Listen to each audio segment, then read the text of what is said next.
तो दोस्तों इस वीडियो में हम बात करने वाले हैं 10 फंडामेंटली स्ट्रॉन्ग कंपनीज के बारे में और इन कंपनीज में इन स्टॉक्स में एक ज़बरदस्त बाइंग अपॉर्चुनिटी बनती हुई नज़र आ रही है। सारी ही कंपनीज अच्छी हैं, अपने सेगमेंट में मार्केट लीडर कंपनीज हैं। और इन स्टॉक्स की बात की जाए तो ऊपरी स्तरों से काफ़ी ज़्यादा गिरावट इन स्टॉक्स में हमको होती हुई देखने को मिली, लेकिन अब यहाँ पर रिकवरी के संकेत हैं।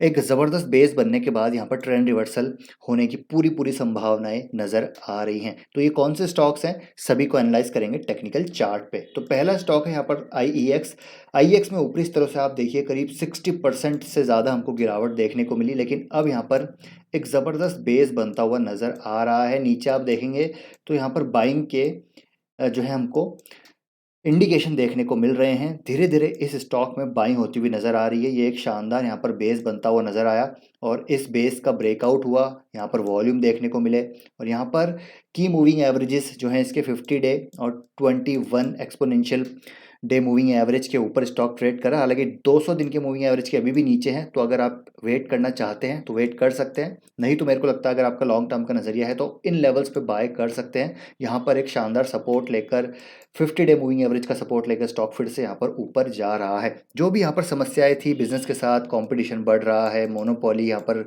खत्म होने का खतरा नज़र आ रहा है, वो सारी चीज़ें अभी डिस्काउंट होती हुई नज़र आ रही है। और यहाँ से मुझे लगता है पर्सनली कि आईएक्स काफ़ी अच्छा करेगा, तो पोजिशनली इसको डेफिनेटली यहाँ पर आईएक्स को होल्ड किया जा सकता है। और यहाँ पर एट दिस प्राइस यहाँ पर रिस्क रिवॉर्ड रेशो काफ़ी अच्छा नज़र आ रहा है। सेकंड स्टॉक है यहाँ पर दोस्तों क्लीन साइंस भी अगर बात की जाए तो ऑलमोस्ट ज़्यादातर अपने प्रोडक्ट्स में ये कंपनी मार्केट लीडर है, ग्लोबल लीडर है। ज़बरदस्त आर एंड डी कैपेबिलिटीज़ हैं, ज़बरदस्त मैनेजमेंट है, फंडामेंटली बहुत अच्छी कंपनी है, डेट फ्री कंपनी है। और स्टॉक में काफ़ी गिरावट हुई क्योंकि हमने ओवरऑल पूरे सेक्टर में ही गिरावट देखने को मिली, तो क्लीन साइंस भी वहाँ पर करेक्ट हुआ। लेकिन अभी यहाँ पर एक शानदार देखिए rounding bottom kind of pattern बनता हुआ नज़र आ रहा है और यहाँ से ये स्टॉक पूरी पूरी संभावनाएं है कि ये ऊपर जाता हुआ देखने को मिलेगा। नीचे देखिए कितने शानदार यहाँ पर बाइंग के संकेत देखने को मिल रहे हैं। स्टॉक की मूविंग एवरेज के ऊपर कंसोलिडेट कर रहा है, तो करंट मार्केट प्राइस पे क्लीन साइंस काफ़ी अच्छा नज़र आ रहा है। इसको आप लॉन्ग टर्म के लिए डेफिनेटली होल्ड कर सकते हैं, करंट मार्केट प्राइस पे बाय कर सकते हैं। थर्ड है यहाँ पर सारेगामा की बात की जाए तो म्यूज़िक इंडस्ट्री में हम सभी को पता है कि सबसे बड़ी लाइब्रेरी है इसके पास, मार्केट लीडर कंपनी है। स्टॉक में काफ़ी गिरावट आई, इस गिरावट में हमने बात भी करी थी। इस गिरावट में मैंने खुद ने यहाँ पर एग्जिट किया था, करीब इन लेवल्स के आसपास एग्जिट किया था, आप सभी को बताया भी था। लेकिन अब यहाँ पर फिर से बाइंग अपॉर्चुनिटी क्रिएट हो रही है। स्टॉक यहाँ से देखिए ब्रेकआउट दिया, अपने ट्रेंड रिवर्सल किया। सबसे पहले यहाँ पर ट्रेंड रिवर्सल हुआ, फिर एक ज़बरदस्त रनअप आया, उसके बाद फिर से यहाँ पर स्टॉक में रिट्रेसमेंट आया कि मूविंग एवरेज के ऊपर स्टॉक कंसोलिडेट किया, एक बेस बनाया, वॉल्यूम बिल्कुल नहीं था। अब यहाँ पर इस बेस का ब्रेकआउट होता हुआ देखने को मिल रहा है और नीचे वॉल्यूम भी है। तो करंट मार्केट प्राइस पे सारेगामा की बात की जाए तो यहाँ पर डेफिनेटली एक पोर्टफोलियो स्टॉक है जिसको लॉन्ग टर्म के लिए करंट मार्केट प्राइस पे बाय किया जा सकता है। शानदार कंपनी है।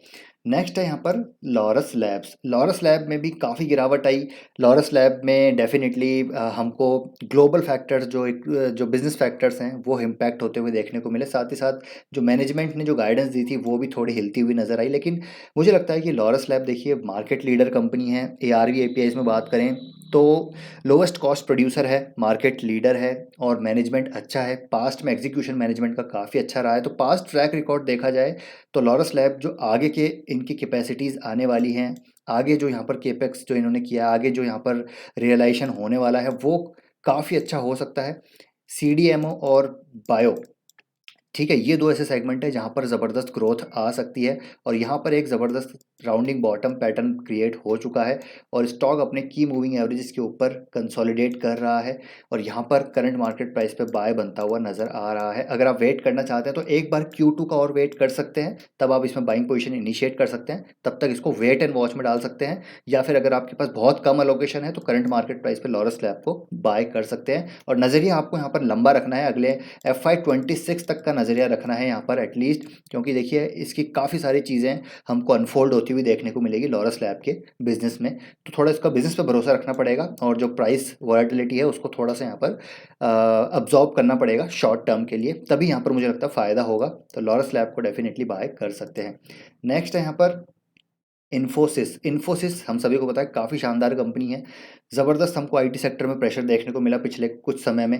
आईटी सेक्टर पूरा यहाँ पर अंडर परफॉर्म करता हुआ नजर आया मार्केट को, लेकिन अब यहाँ पर आईटी सेक्टर आउट परफॉर्म कर सकता है क्योंकि ग्लोबल मैक्रोज अभी इंप्रूव होते हुए नजर आ रहे हैं। नेस्डेक में जो कंपनीज हैं वो अच्छा करती हुई नजर आएगी, तो ओवरऑल आईटी सेक्टर की कंपनीज अच्छा करती हुई नजर आएगी। और मुझे लगता है कि large cap IT IT companies अभी यहाँ पर अच्छा करती हुई नजर आएगी। और इन्फोसिस में आप देखेंगे तो यहाँ पर एक ट्रेंड था, यहाँ पर जो डाउन ट्रेंड में स्टॉक था वो अभी यहाँ पर ट्रेंड रिवर्सल दे चुका है और यहाँ पर एक ट्रेंड का ब्रेकआउट हो चुका है, तो यहाँ पर अच्छा नज़र आ रहा है। अपसाइड यहाँ पर ऑल जो है कभी एटलीस्ट यहाँ पर 30% की नज़र आई है, ऑल टाइम हाई तक नज़र आ रही है। उसके बाद तो फिर स्टॉक और भी ऊपर जा सकता है, करीब करीब 2.5% के आसपास की डिविडेंड यील्ड है, तो काफ़ी अच्छी कंपनी है, कोई दिक्कत यहाँ पर नज़र नहीं आती। इन्फोसिस को आप लॉन्ग टर्म के लिए कोर पोर्टफोलियो में करंट मार्केट प्राइस पे ऐड कर सकते हैं। नेक्स्ट है यहाँ पर एफएल इंडिया अगेन ऊपर इस तरह से 26% के डिस्काउंट पे मिल रहा है। एक ज़बरदस्त यहाँ पर जो है शॉर्ट टर्म डाउन ट्रेंड में था स्टॉक, अभी यहाँ पर ब्रेकआउट हो चुका है।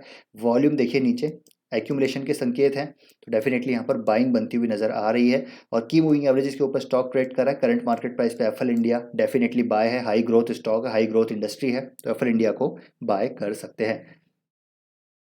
नेक्स्ट यहाँ पर एम्बर एंटरप्राइजेज, ये भी अगर मैं कॉन्ट्रैक्ट मैन्युफैक्चरिंग एसी सेगमेंट की बात करूँ तो ये मार्केट लीडर कंपनी है। और साथ ही साथ अभी दूसरे सेगमेंट्स में कंपनी काफ़ी अच्छा करती हुई नजर आएगी। कंपोनेंट्स के बिजनेस में ये उतर चुकी है।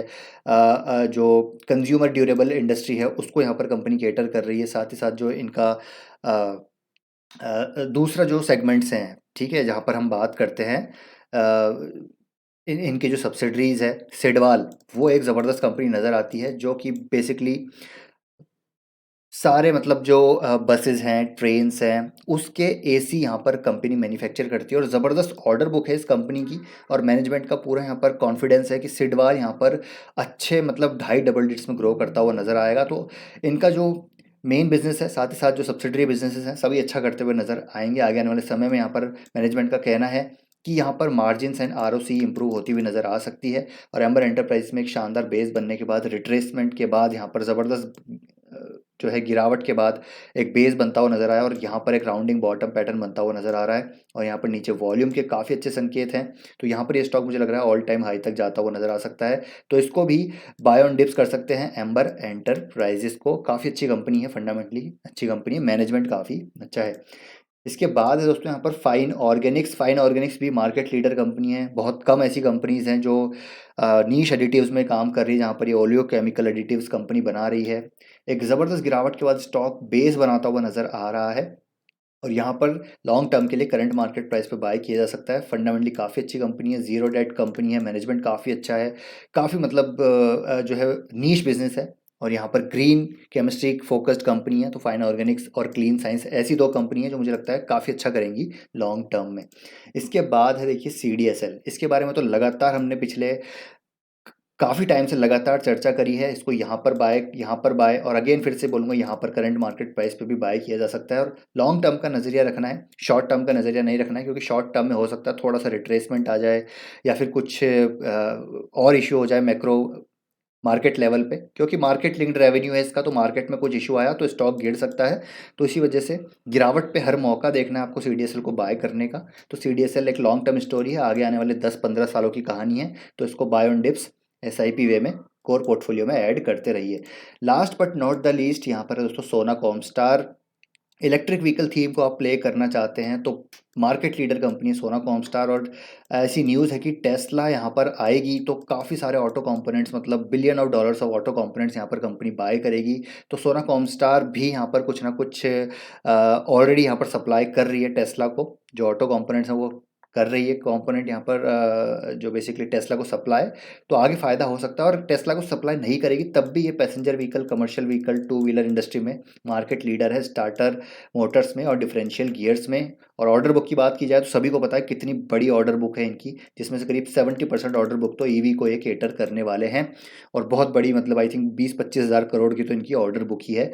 और सोना कॉमस्टार एग्जीक्यूशन के मामले में काफ़ी अच्छा नज़र आता है, तो ऑर्डर बुक एग्जीक्यूट करना यहाँ पर मोस्ट इंपॉर्टेंट पार्ट है, तो यहाँ पर मुझे लगता है सोना कॉमस्टार उसका फ़ायदा उठाता हुआ नज़र आएगा। स्टॉक में एक ज़बरदस्त गिरावट थी, उसके बाद स्टॉक में यहाँ पर एक ट्रेंड रिवर्सल हुआ, स्टॉक कंसोलिडेट कर रहा है की मूविंग एवरेजेस के ऊपर, तो यहाँ से भी करंट मार्केट प्राइस पे इसको बाय किया जा सकता है, बाय ऑन डिप्स यहाँ पर कर सकते हैं। अग्रेसिव यहाँ पर नहीं होना है क्योंकि वैल्यूएशन अभी बहुत ज़्यादा है, तो अलोकेशन का ध्यान रखना है सोना कॉमस्टार में स्पेसिफिकली। तो ये हैं 10 स्टॉक्स जो आप ऐड कर सकते हैं और लॉन्ग टर्म पोर्टफोलियो में ऐड कर सकते हैं और होल्ड कीजिएगा। डेफिनेटली यहाँ पर मुझे लगता है कि बढ़िया पैसा बनता हुआ नजर आएगा।